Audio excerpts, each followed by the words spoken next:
목사님도 뮤트가 되어 있네요. 네, 여러분, 안녕히 주무셨습니까? 좋은 아침입니다. 제 목소리 잘 들리시나요? 네, 네, 들립니다. 그렇고요. 감사합니다. 아, 이제 또 새로운 또 한 주의 말씀이 시작이 되고, 어, 특별히 이제 요한계시록의 가장 중심에 와 있다고 말씀을 드릴 수 있겠죠. 예, 우리 오늘서부터 계시록 14장을 공부하기 때문에 그렇습니다. 14장에 중요한 주제가 나오죠. 어쩌면은 요한계시록의 가장 중심 주제가 바로 14장에 들어 있기 때문에 아, 어느 부분이 다 중요하지 않은 부분이 없겠지만 그 중에서도 가장 중요한 부분을 우리가 다루고 있다는 사실입니다. 자, 요한계시록 개요를 다시 한번 말씀을 드리면서 어, 지금 우리가 어느 부분을 지나가고 있는지를 다시 한번 가늠해 보도록 하겠습니다. 자, 요한계시록을 크게 두 부분으로 나눈다면 전반부와 후반부, 1장서부터 11장까지가 전반부, 그리고 12장서부터 22장까지가 후반부라고 말씀을 드렸습니다. 이 요한계시록은 선과 악의 치열한 쟁투를 다룬다고 그랬습니다. 그래서 선, 악의 이 대쟁투가 아, 이 요한계시록에 아, 펼쳐지고 있는데요. 이 전반부는 어, 숲을 보는, 다시 말하면 총론적 의미가 있다고 그랬어요. 새가 마치 하늘에서 밑을 내다보듯이 한눈에 보이는 조망적인 그러한 어, 구조로 설명되어 있다. 그래서 어, 특별히 777, 예, 가장 그 하나님께서 좋아하는 숫자의 기별을 세 번에 걸쳐서 주고 있습니다. 일곱 교회 보내는 기별, 일곱 인에 보내는 기별, 일곱 나파의 기별. 이 세 번의 칠이 삼각 프리즘적으로 예수님의 어, 승천서부터 재림 때까지의 기별을 아우르고 있다라고 말씀을 드렸습니다. 매우 입체적으로 각 시대를 일곱 시대로 구분하여 하나님의 그 시대마다 주어지는 기별을 우리는 살펴봤습니다. 그리고 이 선악의 대쟁투가 숨가쁘게 넘어가기 때문에 잠시 쉬도록 하나님께서 구조를 주셨습니다. 그래서 4장, 7장, 10장은 삽입장으로 잠시 쉬었다 가는 그러한 기별이죠. 특별히 이렇게 쉬었다 가면서 예, 하나님의 에, 그 보좌를 보여주고 또 하나님의 인을 치는 사업을 보여주고 재림운동을 통해서 재림을 기대하도록 만드는 그런 희망적 기별들을 중간중간에 넣어주셨다, 이렇게 말씀을 드렸습니다. 자, 이제 우리는 후반부로 들어와서 계시록 12장서부터 22장까지를 이제 강론적으로 공부하고 있습니다. 총론과 이제 강론으로 나누어진 이 요한계시록의 두 번째 부분을 우리는 공부하고 있는데요. 12장에서는 후반부 전체적인 개요를 말씀을 드렸고요. 13장 우리가 지난주까지 공부했던 굉장히 많은 양의 공부를 했습니다. 9번에 걸쳐서 악의 정체와 전략과 무기를 13장에서 공부를 했습니다. 자, 이제는 적을 알았으니 이제 나를 알아야, 아군을 알아야 되는데요. 그 아군을 아는 그 정보가 계시록 14장에 나와 있습니다. 하나님이 이끄시는 이 선의 정체가 과연 누구냐? 하나님이 이끄는 군사들이 누구냐? 그리고 그들이 가지고 있는 하나님으로부터 받은 전략이 어떤 전략이냐? 그리고 악과에 싸우는 강력한 하나님이 가지고 있는 복음의 무기는 뭐냐? 이런 부분들이 낱낱이 계시록 14장에 언급이 되고 있다는 사실입니다. 그래서 어쩌면 요한계시록 공부를 우리가 하게 될 때 여러분 다른 것은 좀 못 들어도 이 14장은 꼭 들어야 되기 때문에 제가 거듭 강조를 드렸습니다. 그래서 여러분 에, 오실 때 가급적이면 한 사람 이상씩 좀 초청해서 같이 들어왔으면 하는 그런 간절한 마음을 표현한 적이 있는데요. 여러분들이 어떻게 새 영혼들을 좀 모시고 왔는지 모르겠습니다. 자, 그러면 이제 우리가 이 선의 정체와 전략과 무기가 들어있는 계시록 14장의 문을 열도록 하겠습니다. 본문을 먼저 읽고 우리가 시작하는 것이 가장 중요하죠. 성경 자체의 말씀과 기별을 우리가 입으로 시인하는 것은 매우 중요한 것입니다. 자, 뮤트를 푸시고 저와 함께 교독을 했으면 좋겠습니다. 좀 기니까요. 일단 1절서부터 5절까지의 말씀만 읽겠습니다. 제가 어,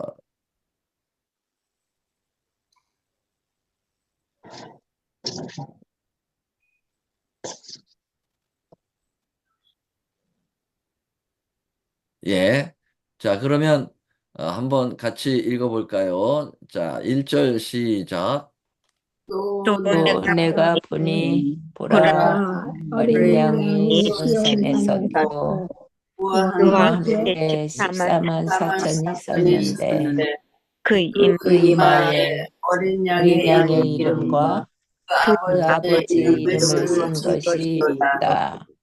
내가 내가 눈에서 나는 소리를 들으니 많은 물소리도 같고 큰 뇌성도 같은데 내게 들리는 소리는 검은 곳 타는 자들의 그 검은 곳 타는 것 같더라. 저희가 보좌와 내 생물과 장로들 앞에서 새 노래를 부르니 땅에서 구속함을 얻은 14만 4천인 밖에는 능히 이 노래를 뺄 자가 없더라. 이 사람들은 여자로 더불어 더럽히지 아니하고 정절이 있는 자라. 어린 양이 어디로 인도하든지 따라가는 자며 사람 가운데서 구속을 받아 처음 익은 열매로 하나님과 어린 양에게 속한 자들이니 한 그 자들 입에 거짓말이 없고 흠이 없는 자들이더라. 아멘. 아멘. 네, 다시 뮤트를 부탁드리겠습니다. 네, 이 긴 성경절 입을 잘 맞추셔서 읽어주셔서 대단히 감사합니다. 자, 그러면 계시록 14장의 전체적인 그 모습을 문단 나누기로 보게 되겠습니다. 우리가 이제 학교 다닐 때 문단 나누기 많이 하셨죠? 네. 이렇게 전체적인 것을 문단으로 나눠서 주시는 기별을 어, 가늠하는 거. 이거 굉장히 중요합니다. 근데 특별히 요한계시록 14장의 문단을 나누는 형태는 히브리 문학 구조의 카이아스틱 스트럭처의 카이아즘, 대규법이죠. 대구법으로 나누어졌다. 이렇게 볼 수가 있겠습니다. A, B, C가 아니라 A, B, A. 그래서 이렇게 중요한 것을 가운데다 두고 마치 땅콩으로 그 껍질을 덮듯이 말이죠. 이 땅콩 구조라고도 할 수 있는데요. 그래서 가장 중요한 부분을 가운데다 둡니다. 이제 요거보다 더 많은 그런 내용들이 나온다고 하면 이렇게 할 수 있어요. A, B, C, 그 다음에 B, A 이렇게 나가죠. 그래서 맨 첫 번과 맨 끝이 같은 맥락을 구조를 가지고 있고 두 번째 B와 B-가 그 두 번째 그 안으로 들어오고 그 다음에 C가 가장 중요한 알맹이로 가운데 있는 것입니다. 자, 우리가 이제 토라라고 하는 모세오경도 이 카이아스틱 스트럭처로 보면은요, 창세기, 출애굽기, 레위기, 민수기, 신명기 이렇게 에, 5권의 책이 있지 않습니까? 그러면은 창세기와 신명기가 서로 일맥상통하고 있고요. 예, 그 다음에 출애굽기와 민수기가 서로 구조를 같이 할 수 있고 제일 가운데 레위기가 있습니다. 그래서 레위기가 모세오경의 알맹입니다.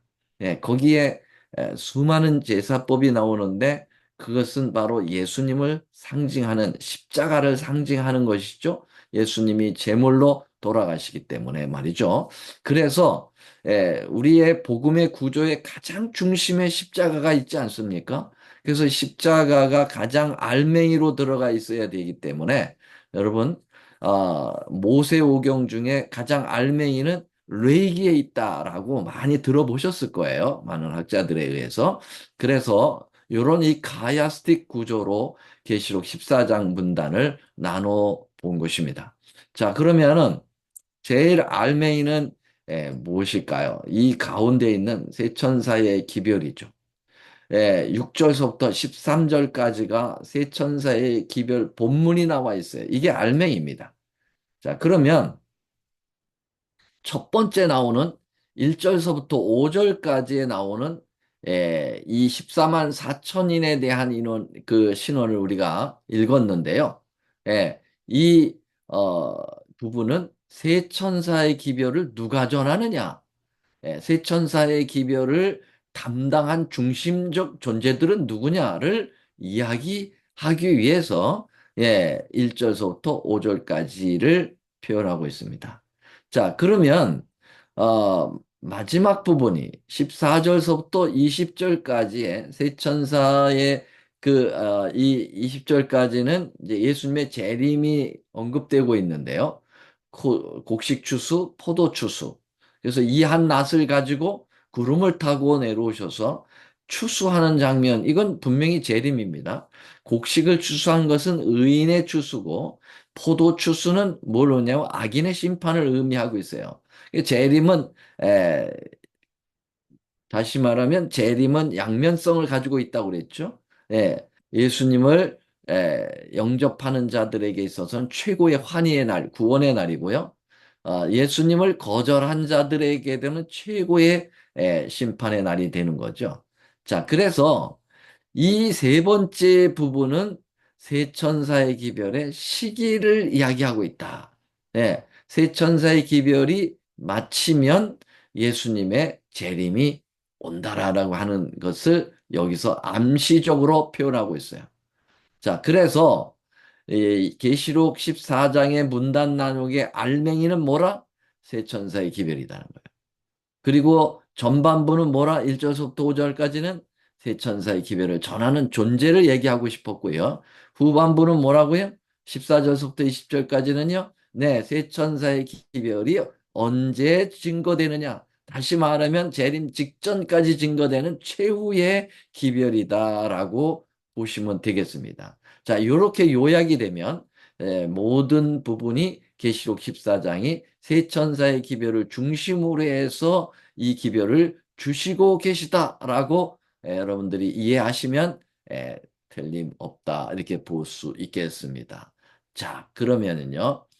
자, 이제 세 천사의 기별의 첫째 해당이 되는 부분은 세 천사의 기별을 증거하는 존재가 누구냐?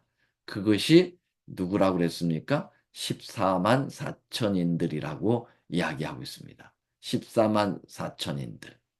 자, 또 내가 보니 보라 어린 양이 시온에 섰고 그와 함께 14만 4천이 섰는데 그 이마에 어린 양의 이름과 그 아버지의 이름이 쓴 것이 있도다.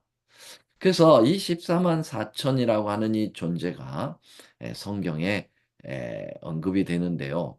물론 우리는 계시록 7장에서 이 14만 4천인에 대한 공부를 이미 어느 정도는 했습니다. 여러분들의 머리에 어느 정도 남아 있을지 모르지만 그 예비적으로 말씀을 드렸어요. 왜냐하면 계시록 14장 7절에 14만 4천인이 처음 나오기 때문에 그렇습니다.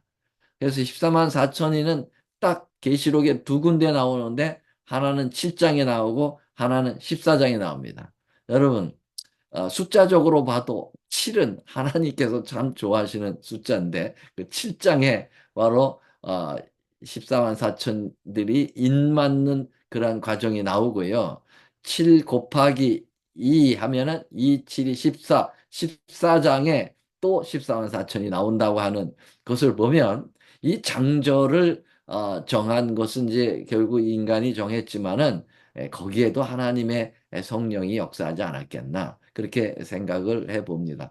자, 그러면은 이 14만 4천인이라고 하는 이 존재는 과연 이 논쟁이 되는 그러한 어, 주제입니다. 왜냐하면 14만 4천인이 굉장히 중요한 존재인데 이 논쟁거리는 어떠한 논쟁거리가 되느냐면 이거죠. 예, 14만 4천인이 실제적인 딱 14만 4천을 얘기하느냐 아니면 실제수냐 아니면 이건 상징수냐 이 두 가지 논제를 가지고 사람들이 논쟁을 합니다. 어떤 사람들은 실제수로 이것을 받아들이고 싶어 하고요. 어떤 사람은 상징수로 받아들이고 싶어 합니다. 어떻게 해석을 하는지 이것이 옳다 저것이 옳다라고 단정 짓기는 어렵습니다. 그러나 여러분들이 설명을 들어보면 어느 쪽으로 성경이 이야기하고 있는가를 가늠하게 되는데요. 잠깐 좀 살펴보겠습니다. 이 입맞는 자의 수의 두 가지 해석이 바로 문자적 해석과 상징적 해석으로 나눌 수가 있어요. Literature interpretation, 그 다음에 allegory interpretation. 그래서 문자적이냐 상징적이냐라고 하는 거 두 가지를 여러분도 한번 생각을 해 보시죠.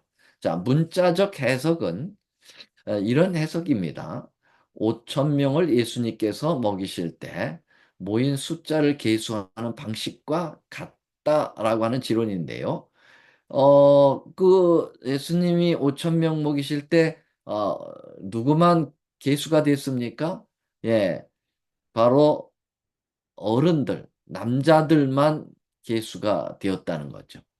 그래서 여자와 아이들은 계수되지 않았어요.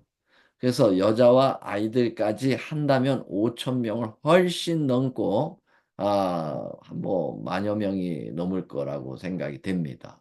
자, 그래서 성경은 이 문자적 해석하시는 분들의 얘기는 성경은 이렇게 남자 중심적인 그러한 족보에도 여자가 언급이 없어요. 그래서 이 남자 중심적인 그러한 언급을 하고 있기 때문에 14만 4천인도 아마도 그런 수로 세워졌기 때문에 이것은 문자적으로 해석을 해도 무리가 없겠다. 딱 14만 4천인이라고 하는 것이 아니라 이런 특별한 경우를 통해서 계수됐을 것이다. 라고 이야기하는 게 이제 문자적 해석이고요. 어, 반면에 이제 상징적 해석을 하는 분들은 여러 가지 이유를 댑니다. 첫째, 계시록 전체가 영적이고 상징적이라는 것입니다. 우리가 공부해 봐서 알겠지만 요한계시록은 수많은 상징적인 그러한 언급들이 많이 나옵니다. 우리가 뭐 비근한 예로 계시록 12장을 공부할 때 거기 그 12면류관을 쓰고 해를 옷 입고 그리고 달을 밟고 있는 그 아이를 가진 그 여자. 이것은 분명히 실제적인 해석을 해서는 안 되죠. 이것은 영적인 그리고 상징적인 해석을 해야 됩니다. 그래서 여자는 교회로 풀었고, 그 다음에 이 12면류관은 12 조직을 가지고 있었다. 12지파, 12 제자라고 하는 그런 것으로 해석을 했고요. 그 다음에 그 아이를 가졌다고 할 때 그 아이는 바로 예수님이었다고 하는 사실, 그리고 그 예수님이 탄생할 때 매우 그 해산의 고통이 있었다. 여자가 아파서 부르짖지 않습니까? 그리고 거기에 붉은 용이 입을 벌리고 아이가 태어나면 삼키려고 했다고 할 때 그 일곱 머리 열 뿔을 가진 이 붉은 용은 바로 뭐라고 그랬습니까? 바벨론서부터 시작해서 로마에까지 이르러 오는 그 하나님의 초림을 막는 예수님의 초림을 막는 그런 세력을 통칭하도록 그렇게 했다라고 하는 거 우리 다 공부했잖아요. 그래서 계시록이 전체가 상징적이기 때문에 이 14만 4천인의 수도 상징적으로 해석을 해야 된다는 것이고요.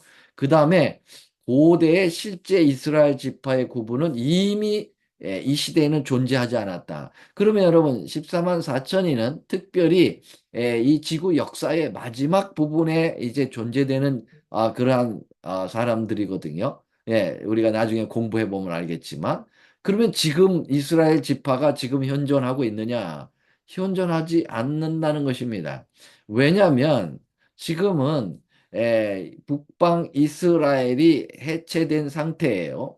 여러분들이 아시다시피 솔로몬 왕 이후에 이스라엘 나라가 두 쪽이 났습니다. 남과 북으로 말이죠. 우리나라 한국처럼 북한과 남한으로 이렇게 돼 있듯이 말이죠.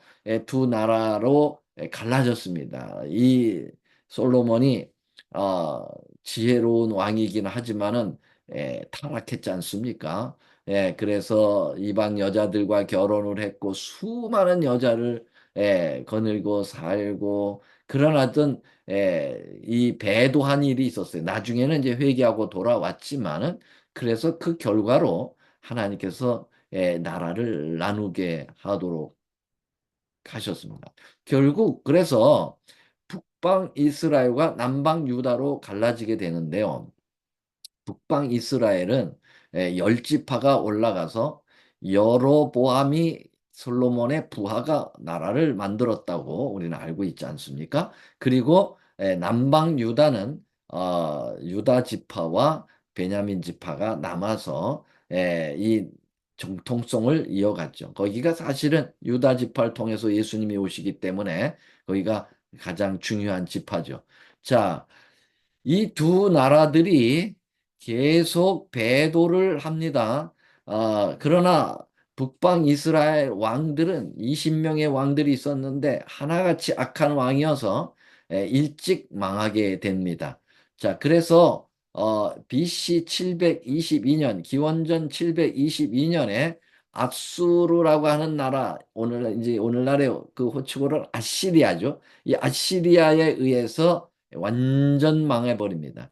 그래서 북방 이스라엘의 수도인 사마리아 지역이 점령당하고 이 지역에 이 아시리아의 정책에 의해서 어, 이 지역에 살고 있던 열 지파들의 대부분을 다른 이 아수르의 이방 지역으로 이주를 시키고 그리고 아수르에 있는 사람들을 또 이 지역으로 이주를 시켜서 완전히 피를 섞어버리는 역사가 있게 돼요. 그래서 BC 722년에 북방 이스라엘은 공중 해체됩니다. 그래서 지금 그 피가 없어요. 예. 12지파가 없습니다. 10지파가 없어졌어요.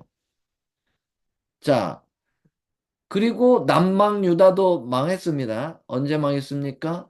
남방 유다도 그 바벨론에 의해서 멸망했습니다. 약 150년 지난 다음에 말이죠. 예, 586년에 망했습니다. 자, 그래서 바벨론으로 끌려갔죠. 포로로 살았습니다. 거기서 또 피가 많이 섞입니다. 그러나 남방 유다는 그래도 육신적 혈통을 유지를 하긴 합니다. 그래서 오늘날의 이스라엘을 그냥 유다다라고 하는 게 바로 그 이유입니다. 주이시라고 하는 말이 유다라는 말이에요. 유다. 남방 유다에서 그러니까 12지파 중에서 유다 지파를 통해서 예수님이 오셨고 그 지파를 주님은 끝까지 남기셨지요. 그래서 그 지파를 통해서 다윗의 후손으로 예수님이 이 땅에 오시게 된 거잖아요. 그러니까 이 지금 12지파를 문자적으로 해석해서는 안 된다라는 거예요. 왜냐하면 지파가 다 해체가 됐는데 그것을 오늘날 문자적으로 그러면은 그 12,000명, 12,000명, 12,000명 각 지파마다 인을 맞았다고 하는데요. 그래서 14만 4천이라고 하는데 그 지파가 없는데 그걸 문자적으로 해석하면 안 된다라는 것이고요. 그 다음에 세 번째로 보면은 성경의 12지파의 언급이 제각각 다르다는 것입니다. 그래서 잠깐 그 모습을 보여드리겠습니다. 자, 원래 창세기 49장에 본 지파가 나와요. 야곱이 죽어가면서 그의 아들 12아들을 이제 축복을 주지 않습니까? 그게 12지파로 형성이 된 거 아닙니까? 그래서 12지파가 나오는데요. 그 계시록 7장에 나오는 어, 인 맞는 자의 수를 얘기하면서 각 지파마다 12,000명, 12,000명씩 해서 14만 4천이 그 인을 받았다라고 언급하고 있는데요. 그런데 창세기 49장에 나오는 12지파하고 계시록 7장에 나오는 12지파하고 다르다는 것입니다. 또 에스겔 48장에도 또 지파가 언급되고 있는데 12지파가 다르다는 거예요. 계시록 7장에는 단 지파와 에브라임 지파가 제외됩니다. 여러분들이 이제 창세기 49장에는 12지파가 야곱의 아들들로만 형성이 되는데요. 그 이후로 그 이후로 요셉의 아들 므낫세와 에브라임이 이 12지파 안으로 들어옵니다. 그러니까는 몇 지파가 되냐면은 13지파가 되는데 그중에 레위 지파는 제사장 지파로 해서 언급이 회피돼요. 빠져요. 그래서 제사장 지파는 거기서 제외됩니다. 그래서 물론 12지파가 아니라는 건 아니에요. 그래서 이 므낫세와 요셉 지파가 므낫세와 에브라임 그러니까 요셉의 아들들이죠. 두 아들의 지파가 여기에 다시 들어왔다는 거예요. 그래서 계시록 7장에 보면은 요셉의 아들 에브라임 지파가 제외되어 있습니다. 잠깐 볼까요?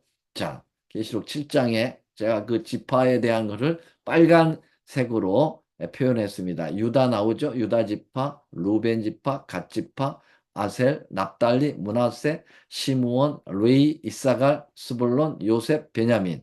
여기에 뭐가 빠졌습니까? 네, 어, 그 에브라임 지파가 빠졌어요. 그리고 단 지파가 빠졌습니다. 그래서 뭐 지파가 서로 다르다는 얘기죠. 자, 그다음에 에스겔서에 나오는 거 볼까요? 에스겔은 이번엔 단이 들어갑니다. 제일 앞에. 단이 들어가고 아셀, 납달리, 므낫세, 에브라임, 그다음에 루벤, 유다, 베냐민, 시므온, 이사갈, 스불론, 갓. 여기에는 또 뭐가 빠졌습니까? 네, 레위 지파가 빠지고요. 그리고 자, 아까 보여드렸습니다. 자, 요셉이 빠졌습니다. 이렇게 서로 지파가 다르기 때문에 이건 실제적인 문자적 해석을 하면은 문제가 있다라고 말씀을 드리는 것이죠. 자, 그러면요. 조금만 더 하고 마치겠습니다. 자, 5번 보죠. 바벨론 포로 4번에 보면 바벨론 포로 후 유다 지파에도 많은 혼혈이 생겼다고 하는 거 아까 말씀드렸고요. 5번에 보면은 꼭 12,000명씩 구분했다고 하는 것은 상징적 표현이라고 하는 거예요. 왜냐하면 숫자 자체가 상징성이 있어요. 숫자 12,000이라고 하는 숫자가 상징성을 가지고 있다는 거예요. 그러니까 숫자 자체가 상징성이 있는데 문자적으로 풀면 안 된다는 얘기죠. 자, 보겠습니다. 12,000이 어떻게 구성됐는가? 학자들은 이렇게 표현합니다. 12 곱하기 12. 12은 하나의 12은 구약의 12지파를 상징했다라는 거예요. 그리고 또 한 번의 12는 신약의 12사도를 상징했다는 겁니다. 그리고 그것을 충만하다라고 하는 수로 따져서 12 곱하기 12, 그 다음에 충만수 1000을 곱하니까 14만 4천이 되었다라는 것입니다. 자, 이렇게 해서 상징적인 의미로 이 수를 표현하고 있습니다. 여러분들이 아시다시피 12도 상징적 수잖아요. 항상 주님께서 12로 하나님의 이 교회를 조직하고 계시죠. 구약의 교회인 12지파, 신약의 12, 그 다음에 12진주문. 이 12이라고 하는 것은 어디서 나왔다고요? 예, 3은 하나님의 수라고 그랬어요. 하늘 수라고 그랬어요. 성부, 성자, 성령. 그리고 4는 땅의 수라고 그랬어요. 동서남북, 땅의 수예요. 그래서 하늘수 3하고 땅의 수 4를 더하면 7이 됩니다. 그래서 7이 완전수가 되고 거기서 하나가 빠지면 6인데 불완전수가 됩니다. 자, 그런데 3 플러스 4가 아니라 3 곱하기 4를 하면은 12가 나옵니다. 그래서 12이 나오는 거죠. 자, 이렇게 수마다 다 상징적인 의미가 있는데 14만 4천인도 완전히 상징수를 가지고 있다. 그래서 말이죠. 14만 4천인이 나오는 게 계시록 14장에 나온다는 것도 상당히 의미가 있죠. 예, 상당히 재밌습니다. 자, 그래서 여기 계시록 14장 1절에 보면은 또 내가 보니 보라 어린 양의 시온산을 꽂고 그 이마와 함께 14만 4천인이 그와 함께 14만 4천이 섰다. 이 14만 4천인을 여러분들은 문자적으로 해석하고 싶습니까? 아니면 상징적으로 해석하고 싶습니까? 저는 개인적으로 이것은 상징적 수라고 봅니다. 자, 그러면 다음 시간에는 이 14만 4천인이 이마에 어린 양의 이름을 가지고 있다. 아버지의 이름을 그 이마에 쓰여져 있다. 라고 했는데요. 그 의미는 무엇인지를 내일 공부하도록 하겠습니다. 자, 이렇게 우리가 14만 4천인을 잘 공부해서 이제 세 천사의 기별로 점점 들어가고 있는 거거든요. 여러분, 그 중심으로 들어가기 전에 이러한 사전적인 그러한 충분한 배경을 우리가 공부를 해야 14만 4천인을 잘 14만 4천인의 세 천사의 기별을 잘 공부할 수가 있습니다. 여러분, 아직 늦지 않았어요. 더 우리의 정말 이 진리를 꼭 전달하고 싶은 분들에게 전달해 주시길 바라고 여러분들도 제발 빠지지 않게 되겠습니다. 사단은 아마도 여러분들에게 이 기간 동안에 엄청난 것들을 갖다 놓을 거예요. 바쁘게 만들거나 아프게 만들거나 더 졸렵게 만들거나 그래서 이걸 못 듣게 만들 수 있다고 봅니다. 여러분들께서 사단을 이기시고 악을 이기시고 승리하시는 여러분과 제가 되기를 바랍니다. 잠깐 기도하겠습니다. 사랑의 아버지 하나님, 드디어 계시록 14장에 왔습니다. 주님께서 그토록 우리에게 알려주고 싶으신 이 기별이 우리에게 오픈됐습니다. 아버지여, 저희들의 마음을 활짝 열고 이 기별을 정말 심도 있게 우리가 연구하고 그래서 하나님께서 주시고자 하는 놀라운 기별을 우리가 하나도 땅에 떨어지지 아니하고 받고 이 기별 속에 살게 하시고 이 기별을 증거케 하는 입술이 되도록 도와주시옵소서. 내일 다시 만날 때까지 우리 모든 학생들 위해 함께 하시고 정말 우리도 이 마지막 때에 하나님의 거룩한 기별을 가진 자들로 설 수 있도록 인도하여 주시옵기를 예수님의 이름으로 간절히 기도드리옵나이다. 아멘.